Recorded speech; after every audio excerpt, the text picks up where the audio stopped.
Right, you're watching another edition of the New Age Business Briefings brought to you by the SABC and today kindly sponsored by Transnet. We're talking to the Cuban Five as well as the Secretary General of the ANC. Now, before the break a little bit earlier on, we told you that very many people joined in solidarity and are very excited about the arrival of the Cuban Five in South Africa. And one group is the South African Communist Party, the SACP.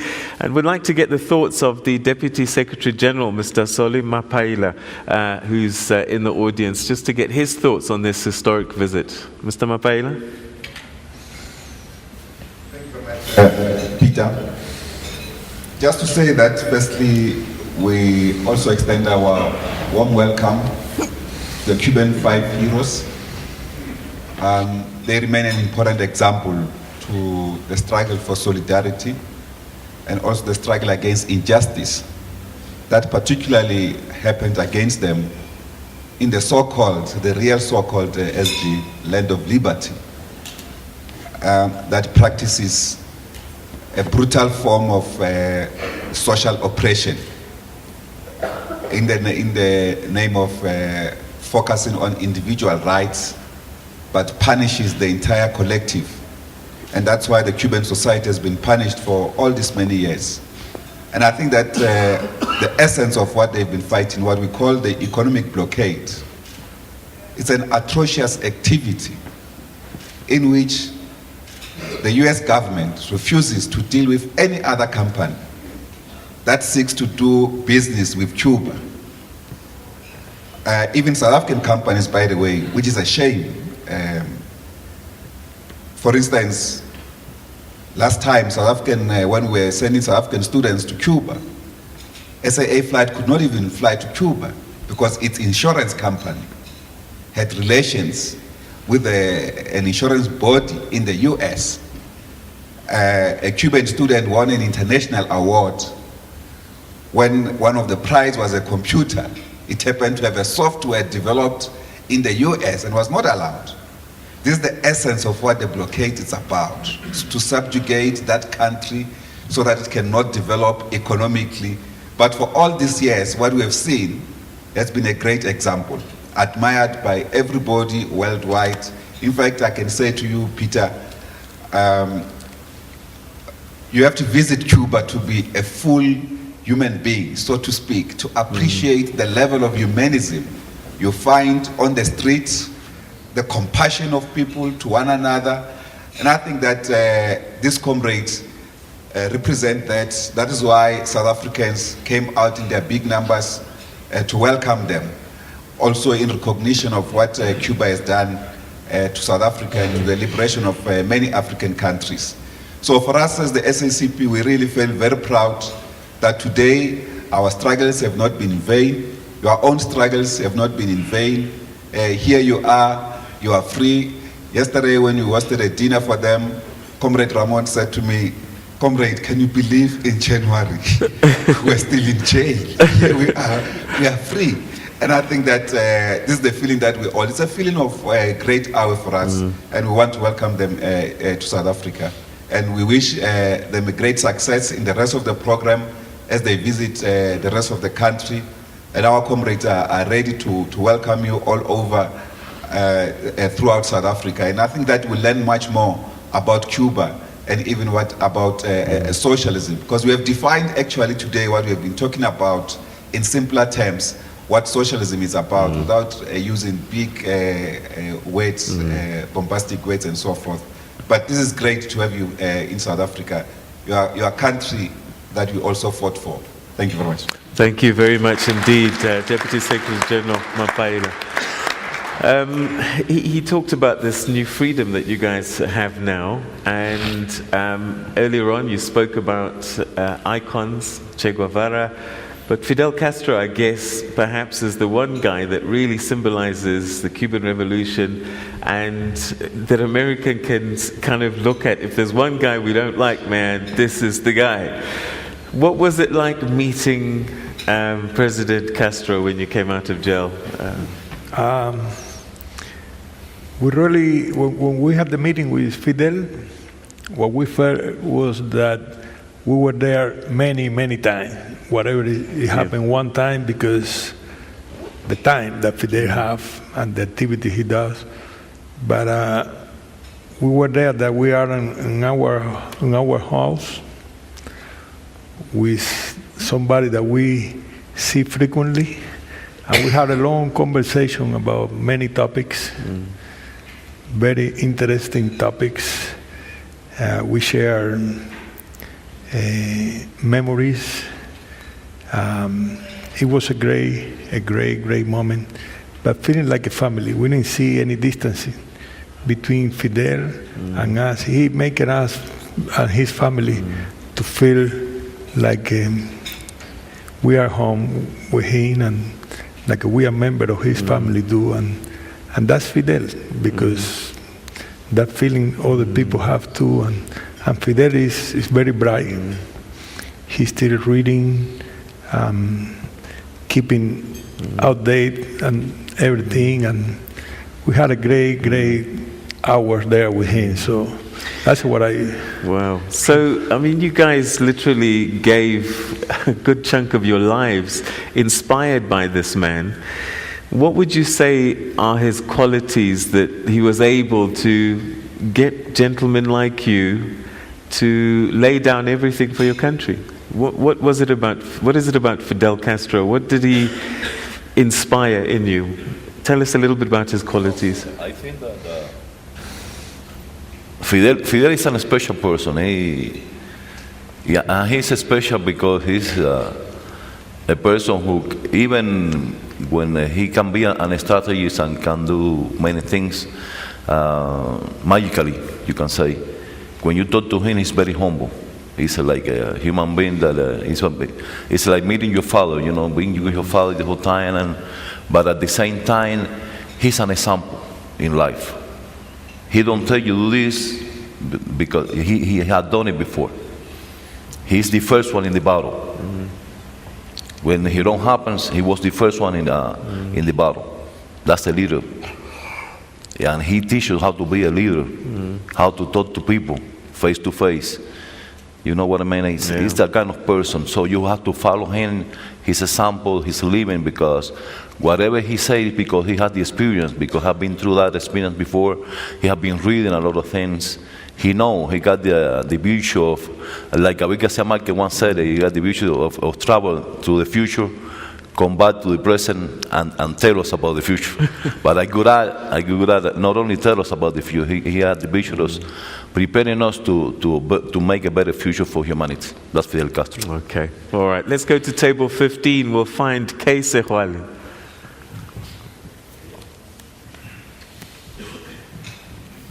Revolutionary greetings, comrades, and thank you so much for visiting South Africa. My commentary and question is very simple. A few weeks ago, the African National Congress hosted a Thanksgiving and honoring of a former ambassador to Cuba, Comrade Ndoro. And at this gathering, the Cuban ambassador was there as well. And his tone was very much like yours, where he was very conciliatory in terms of the United States. But I have a very burning question. Given the current mood of youth in South Africa, who are very despondent, very angry about some of the decisions that our leadership made at the time of reconciliation, how can you sidestep that so that you don't make the same mistakes in Cuba to give too much in terms of the revolution and in terms of reconciling with the United States? You have to take into consideration that what is happening now is a normal process. What is abnormal is that you are neighbor of a country and have, for more than 50 years, the wrong policies, trying to subvert, trying to destroy a system, right? That situation is not normal, and we have to look for a way to fix it. But take into consideration that Cuba has not conceded a little bit like this on its principles to be involved in this process. We are saying since 1959 that we are able to have a conversation with the US or with any country in the world based in respect to our sovereignty, our independence, and that is what happened now. Cuba didn't say, all right, let me make this concession to be able to negotiate with the U.S. No, we are saying the same that we have been saying for more than half a century. We are an independent country. We are a free country. You don't have to come here and tell me what I have to do in my own country. If you respect that, then we can talk without preconditions. And that's exactly what happened now. Now, we Cubans know that there are many dangers in that. And we know that even though some people in the U.S. might have good intentions and might like for real to have peace and get along, many other people and powerful interests will see this opportunity as a chance to destroy the Cuban Revolution, as a chance to achieve what they haven't been able to achieve through the blockade and through terrorism, etc. That's something that we Cubans are aware of, but it's something that we have to face with intelligence, and we are willing to do it.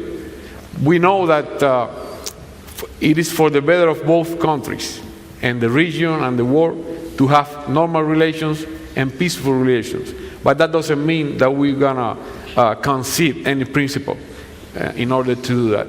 Let's negotiate from equal to equal, from an independent country to an independent country. With respect to our sovereignty, we can do it if it is on those conditions, and that's exactly what we're doing. Mm-hmm. Okay. I'd like to add something. Yeah. Please. We are the government of Cuba and the government of the United States are having conversations to open up embassies and start to develop a process of normalizations of relations. But as Raúl Castro has said, and as Gerardo was mentioning, no, Cuba is not going to abandon any principles. And Cuba has not conceded anything in this process because it was the United States who had a hostile approach to Cuba. Cuba has never had a hostile approach to the United States. And Cuba is going to continue to be solidarious with the just causes throughout the world. And if we go back to the 70s and early 80s, when Cuba had troops in Angola and Ethiopia, and there were advances made by the U.S. government back then, and Cuba let the United States government be clear that the issue of a Cuban presence in Angola and in Ethiopia was not an issue that was to be discussed in a bilateral effort between the two countries to improve the relations. So we're never going to change our approach of solidarity with the world, with the just causes. Of course, we are interested in a normal or as normal as possible relation with the United States to live in a climate of respectful neighbors and not in the constant hostility. We all come from a generation, or we are all part of a generation that has lived in Cuba under the hostility of the U.S. government. And it is good, and we are hopeful that those conditions can change. But we're not naive, and we understand that the goal of the U.S. government continues to be the same: is undermining the Cuban Revolution and trying to destroy the process that we are building. We are ready for their challenge and creating the conditions to allow Cuba to continue developing. But we're never going to abandon the solidarity with the world, with the just causes, like the Palestinians or the African movements or Venezuela or any other causes. I'm going to have to move us along a little bit. I just wanted to get Secretary General. I guess this is where this international solidarity becomes all the more important, because I think we might be lulled into thinking that America is doing this out of the goodness of their heart. But in reality, there's a lot of pressure that's coming through, isn't there? Yes. I think the first thing I must talk to is whether we gave too much. We gave too much to the enemy.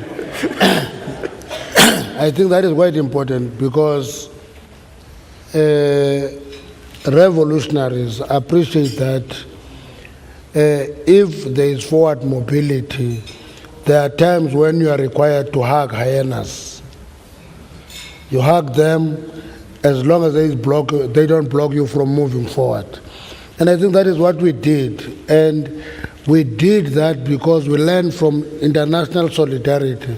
People who gave us their support taught us that revolution is about patience, is about continuous motion, and it is also about knowing where you want to go to. I think for youth in South Africa, it becomes important for us to appreciate the fact that how far we've come and how far are we now? What are the gains? What is the ground that was covered? Whether it is giving up too much or it is only revolutionaries who can negotiate with their enemy for the enemy to give up power, and they take it up and move on with the country. This is what Mandela, Oliver Tambo succeeded in doing in South Africa. They talked to the enemy, they embraced it, and they became friends, but the friendship was about, please give us the power, and then we can take the country forward. We're in that process, we're in that journey. We're not going to appeal to our youth to be patient. We're not going to do that.